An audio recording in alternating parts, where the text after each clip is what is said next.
Chronicles of a Gooner. Like and subscribe. Chronicles of a Gooner. Harry, Symeou time. Arsenal. Come on, you Gunners. Arsenal. Chronicles of a Gooner. This podcast is brought to you in partnership with okjersey.com. Looking for football shirts? Head over to okjersey.com and enter the discount code Harry for 8% off. Hey everybody, how's it going? Welcome back to the Chronicles of a Gooner podcast. It is a match day. Arsenal travel to Molineux to take on Wolverhampton Wanderers in the Premier League this evening. And although on paper, this is one of the better fixtures that the Premier League can throw up, because of what's at stake, because of what it means, because of how desperate we all are to see Arsenal be successful and go on and win this Premier League title, there is a nervousness among us as fans. There is a stress that we are undoubtedly going to feel at some point tonight. But anyway, look, we're going to break down what Mikel's had to say in the lead up to this game. We'll cover off his press conference, some of the key points from that, with a focus on, of course, the injury news. There's been some positive injury news, really. Actually, when I sort of thought about the situation the other day, I was thinking about it. You know, Kai Havertz, it was said to us initially that he'd be out for probably 3 to 4 weeks. That was the concern.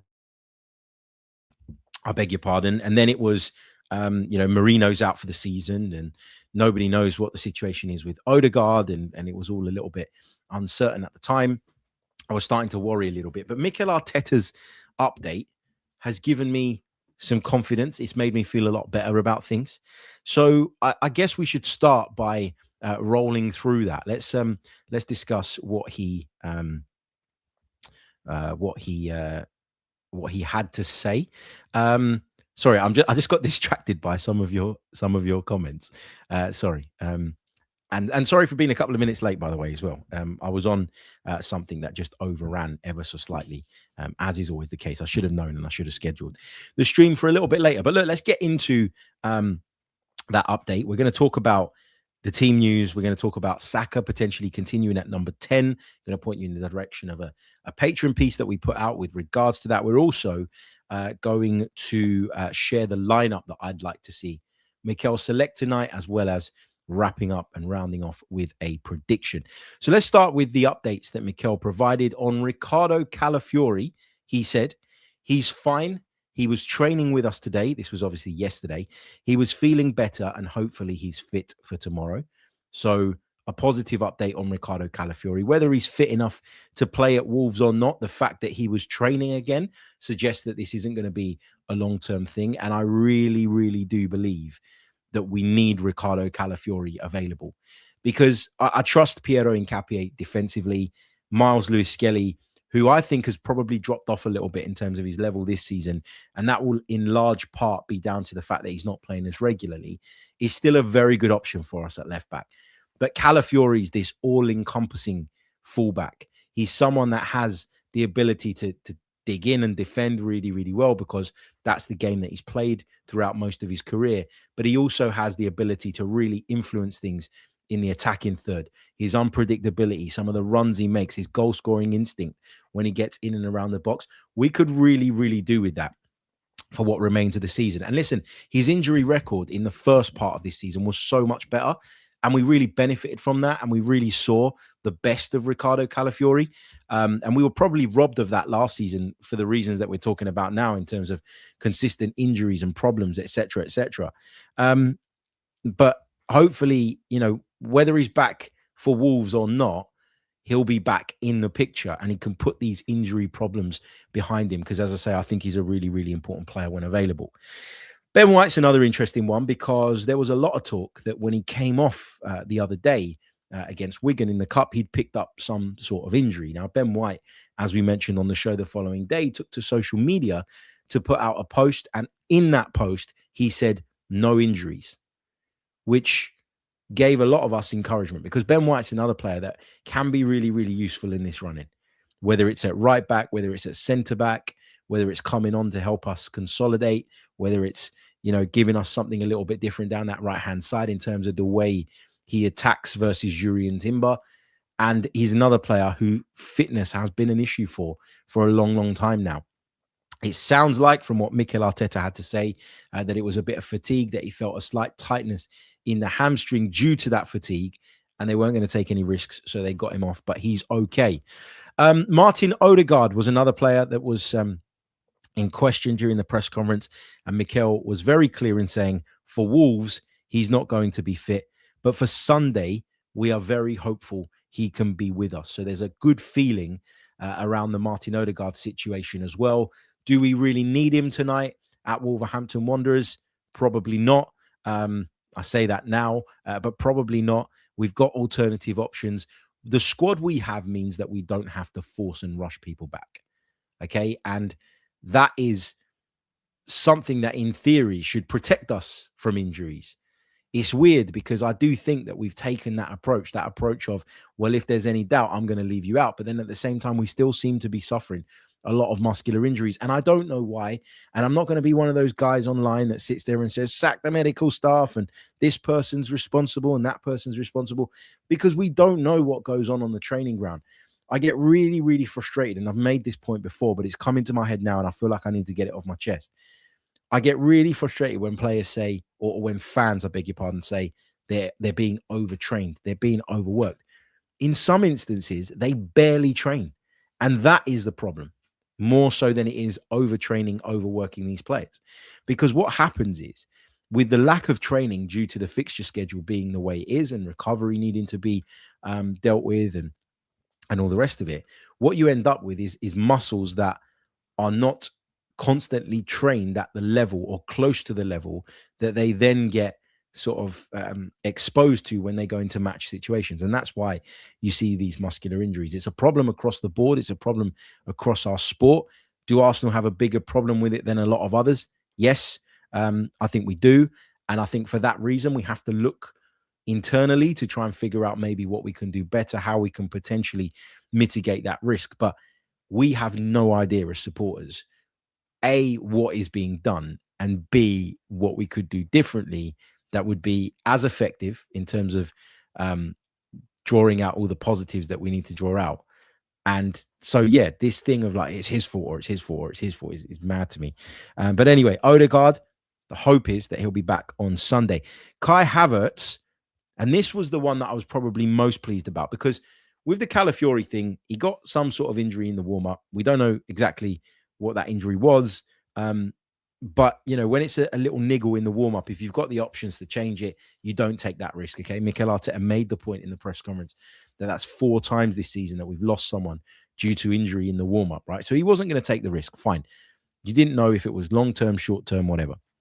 Ben White came out and said he was okay, which gave me confidence that he was okay. Odegaard, it was always said that it wasn't a long-term thing. So again, you know, him potentially being back for Sunday doesn't come as a surprise to me. But the Havertz thing does. The Havertz update does. The Havertz update took me by surprise. Mikel Arteta said that for the weekend, he's a possibility. That is massive news, because I'm not going to lie, I've been really, really worried about the Kai Havertz injury, probably more than any of the others, because he can play in that midfield position. He can play in that centre-forward role. I don't always think it works with Victor Gyökeres. I don't always think it works with Gabriel Jesus. And having Kai Havertz in the picture is massive for me, because it allows us not just to change our centre forward if we want to do that, but also to play with almost a 2 up top in a way that we can't do with any other players. Because you put Eberechi Eze in that position, you know, you play the double pivot behind him and you give him that license to squeeze up and get involved. He doesn't do the ball work that Kai Havertz does. He doesn't have the physical presence that Kai Havertz does. He's got other skills and other things up his sleeve, but he isn't Kai Havertz. And I've always called Kai Havertz a Swiss Army knife, and I stick by that. It's really, really important that we get him back. And the fact that there's a chance he'll be back at the weekend means that even if he's not far away. And that makes me feel good. That makes me feel better about the bigger picture. So that was the latest on the injury front. I suppose some of the questions that we've got to kind of dive into today, are around the selection. I think the selection is going to be a really, really interesting one.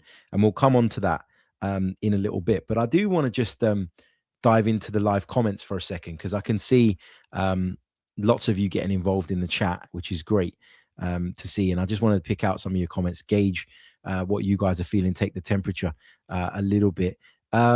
Android Mafia says they need to show up tonight, puts us a game up on City for a few weeks, and a win keeps the pressure on them to chase. Absolutely. Absolutely. And this is why, when we dropped points against Brentford, yes, I was really upset in the immediate aftermath, and I was upset the following morning.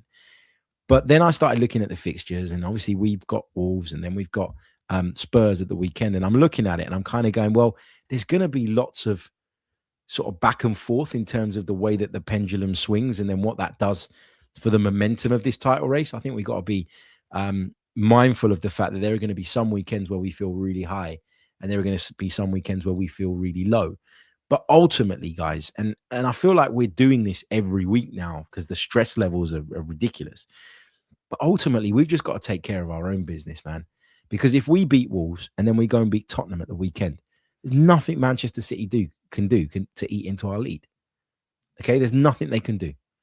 We just need to keep it moving, keep the machine rolling, get key players back, play with the handbrake off, show no fear, as Mikel Arteta keeps saying. It's much easier said than done, and there's going to be a level of anxiety that exists, and there's nothing you can do about that. Until you get over the line, it'll always be there in some way, shape, or form.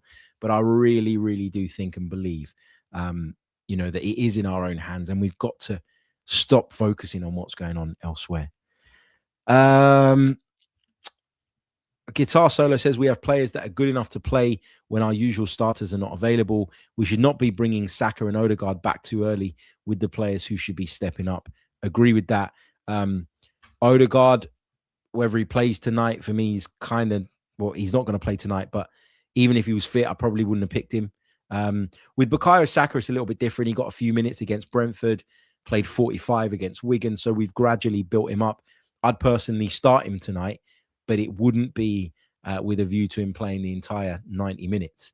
And that's where you can manage players in a slightly different way as well. It's not just about did he start, did he not start? You can manage the load, as Mikel Arteta keeps putting it. And I think that's important as well. Lloyd says that Zubimendi needs rest. He's been playing non-stop. Yeah, Zubimendi's been brilliant. There's been a few games where he's dropped off, but I kind of understand that and get that. Yeah, so let's see how that goes. Let's take this one from title number 14. Arteta feels relaxed these days. He's a bit more honest in his press conference answers. Harry, can you confirm that since you're actually in the room sometimes? Okay, so yeah, I am in the room sometimes, not every single one. I wasn't in the room yesterday. I won't be in the room on Friday, just to be clear, because I normally get a load of messages from people on my DMs going, why didn't you ask this? Why didn't you ask that? It doesn't always work out that I'm in the room. And look, I've noticed a difference in the way that he approaches press conferences over the years. I think there's some press conferences where he does really, really well. And I think there's some press conferences where I get the impression that he's not really bothered about speaking and doesn't really want to be there. And that's absolutely fine, right? You don't know what's going on behind the scenes. You don't know what's going on in his personal life. Sometimes you have a bad day. Sometimes you feel under the weather. Sometimes you're just not on it, right? I'm the same with a lot of things.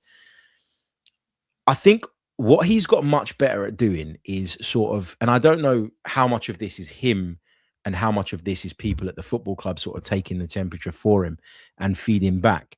But what I think he's got really good at doing is sort of going from football manager to this kind of statesman-like figure where he tries to calm you down, where he speaks really well about stuff. Like, for example, okay, the whole incident that we discussed on yesterday morning's pod about the fan in the traffic, trying to stop him, trying to get him to wind down his window and sign a shirt. I think Mikel Arteta handled that perfectly in his press conference. He explained what the issue is. He explained that they've had experiences as a family where the people coming up to them didn't have the best of intentions.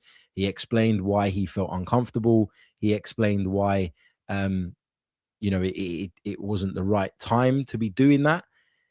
And he said, I take it on the chin, and it kind of like diffused the whole thing.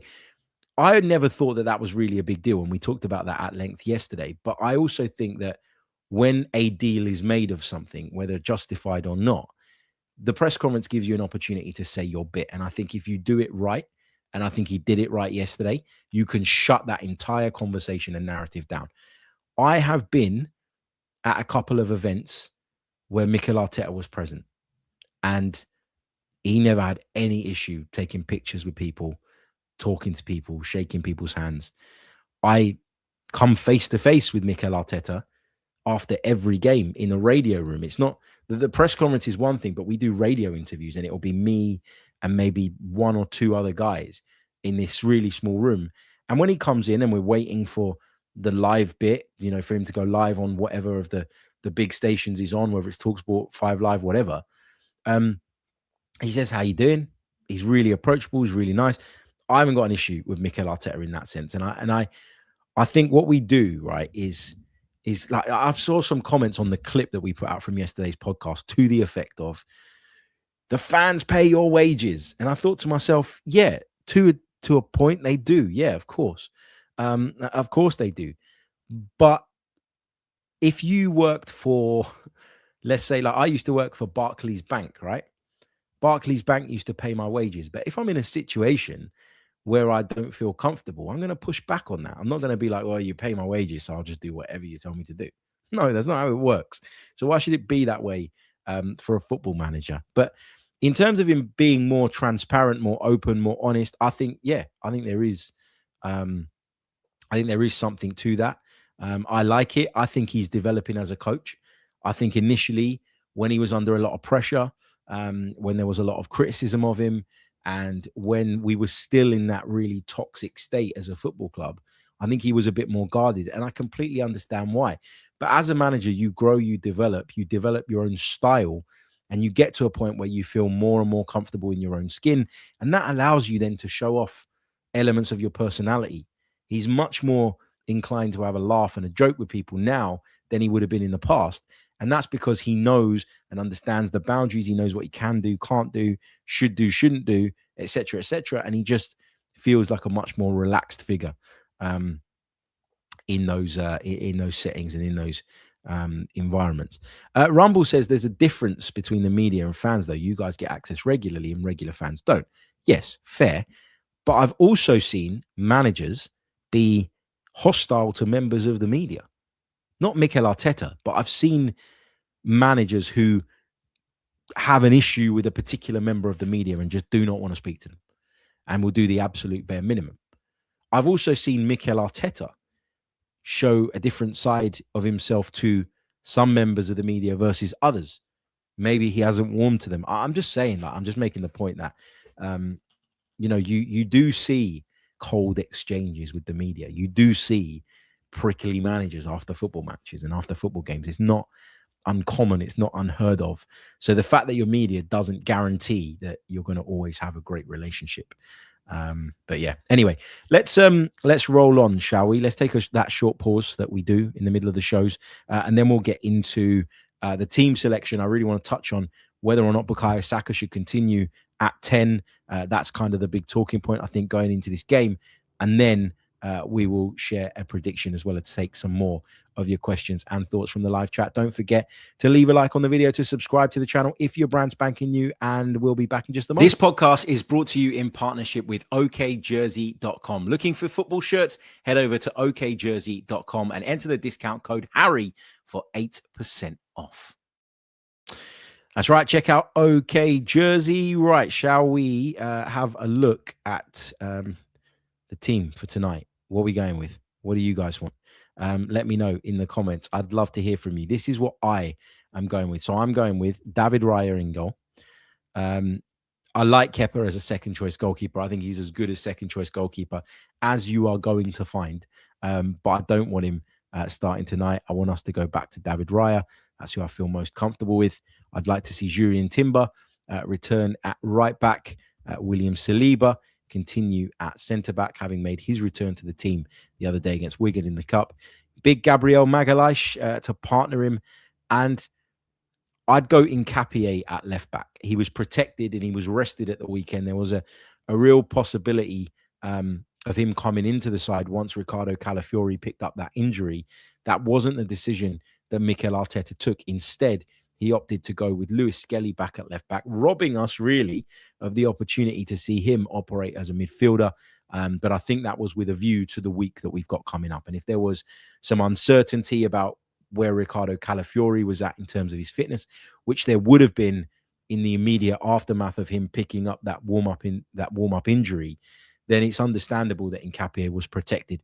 I didn't really see it like that at the time, admittedly. I was a bit like, leave Lewis Skelly in midfield and play Nketiah. But as the game went on, particularly in that second half when not much was happening and we had plenty of time to think and mull over what was happening, that was eventually the conclusion that I came to. Into the midfield, I think we bring Declan Rice back. We bring Zubimendi back. Again, look, if we're in a great position going into sort of the last half an hour of this game, I'm not against getting one or even two of them off to start to think about that North London derby at the weekend. But they had their break at the weekend. You can't keep giving these players breaks because they're too good and they're too important. Having seen us against Wigan and having become a little bit more open-minded about Christian Norgard, if he was to start tonight in place of one of these guys, I wouldn't be up in arms about it. But I think the better way to approach would be to start with these two with a view to, if the game allows, bringing Christian Norgard on to protect whichever one of them needs it most in terms of their minutes being reduced. In the sort of right 8/10 position, I'm going with Bukayo Saka. I'm taking Eberechi Eze out of the team. Now, that is going to be a surprise to some people, and there'll be some people out there that say that's unfair. You know, he played really well against Wigan. I always said that you had to caveat that performance with the fact it was against Wigan, and I stand by that. I really, really do. But I think that Bukayo Saka in that role has a lot to offer for us. And I think in a game like tonight, you could probably get away with Rice and Zubimendi sitting that little bit deeper, working as a pair and platforming Bukayo Saka. On the right side, I'm playing Noni Madueke. He doesn't like Wolverhampton, remember? Remember those comments. Noni Madueke, for me, is in form. He's on fire at the moment, and I keep saying it in recent episodes. Form is really, really important when picking a team. And when you've got a good squad like we do, you should be able to use form as a tipping point when making certain decisions. Madueke on the right for me. On the left, I'm going Trossard. And through the middle, I'm starting Victor Gyökeres. So that's the team that I would go with at Wolves tonight. Let me just read it out for those of you that are listening on audio. Raya in goal. Timber, Saliba, Gabriel, and Nketiah across the back line. My midfield would be Rice and Zubimendi kind of sitting as a pair, although it doesn't show that on the graphic, with Saka just in front of them. Madueke right, Trossard left, Gyökeres through the middle. And Saka, for me, would have that flexibility to go, right, I'm going to go out and I'm going to switch positions with Noni Madueke, or I'm going to go and get close to him and we're going to combine really nicely. Or I'm going to go over on the left and I'm going to combine with Trossard, or I'm going to go and fill in Trossard's position and allow him to come in field and get close to Victor Gyökeres. I think rotation and unpredictability is something that we've been missing in our forward line, and I want to see a bit more of that. And I don't think there's anybody better in our group to go and swap positions with these guys and to go and get close to them than Bukayo Saka. Odegaard's good at gliding out to the right-hand side and combining with people. Probably doesn't go out to the left often enough because the structure is what it is. Odegaard and Gyökeres haven't really hit it off for me. But if Gyökeres making a run into the box or occupying people creates an extra 5-6 yards on the edge of the box for Bukayo Saka to get a shot off, I'd rather it was him doing it than Odegaard. Eze doesn't have that, I don't feel, connection with players in this team. He doesn't go and drift. He's very static in his position. He's not proactive enough. That's something I've said over and over again. Talented lad, there's no question, no doubt about that.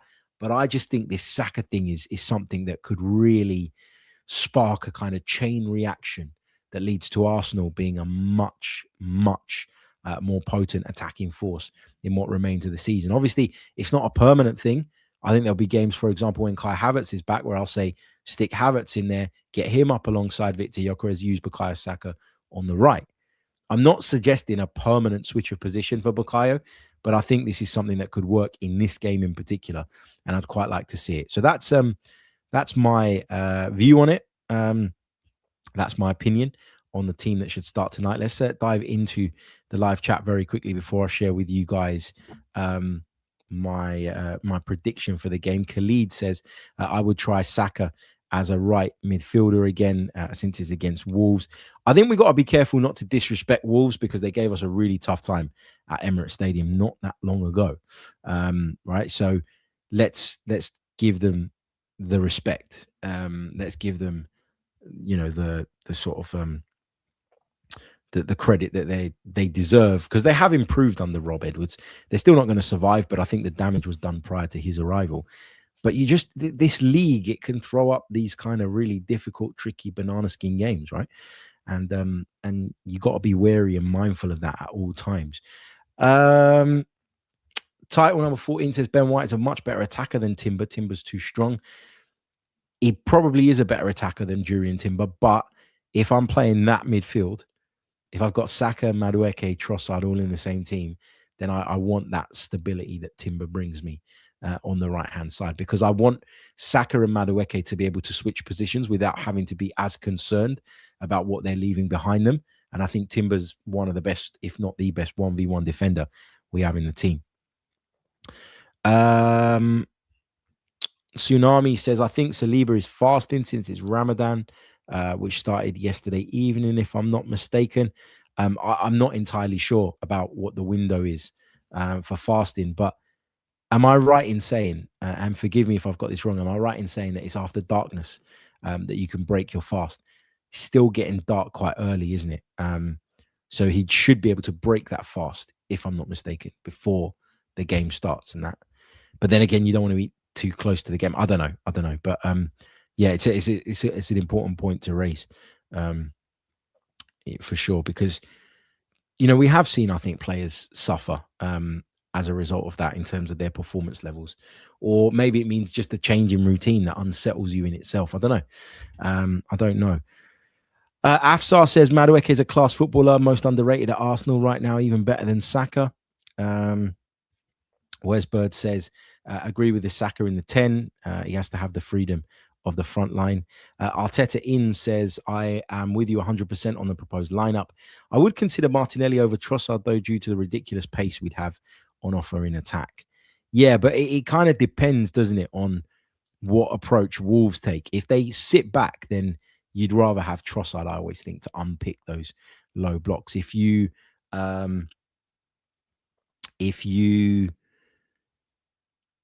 don't come up against a low block and they're pushing quite high up, then maybe Martinelli's pace and the exposure that can cause him behind is better. I don't know. Mikey says winter Ramadans are kinder. Afsar says you can't fast and play impossible. Let's see, what time is sunset in UK today? Sunset's at 5:21. The game kicks off at 8. Is it 8? I think it's 8. I should know. I should be, 8. Then he's got time. He's got time to break the fast and still not be eating too close to the game, I think. Okay. Right. What I'm going to do is now share with you guys my prediction for tonight's game. I'm going to go with Wolverhampton Wanderers 0, Arsenal 3. I think we're going to go out. I think we're going to get the job done. I think we're going to be comfortable. I think we're going to put another 3 points on the board and set a really nice tone ahead of that North London derby coming up on Sunday. Everybody keeps talking about that one. Everybody keeps asking me, how I'm feeling about that one. And my response has been all week, got to beat Wolves first. Forget about the North London derby for now. One game at a time, one step at a time. By the end of this week, we have ticked off another 2 rounds of matches in the Premier League. Let's hope that we do that with maximum points. And then it's over to City. It's over to them to try and catch us.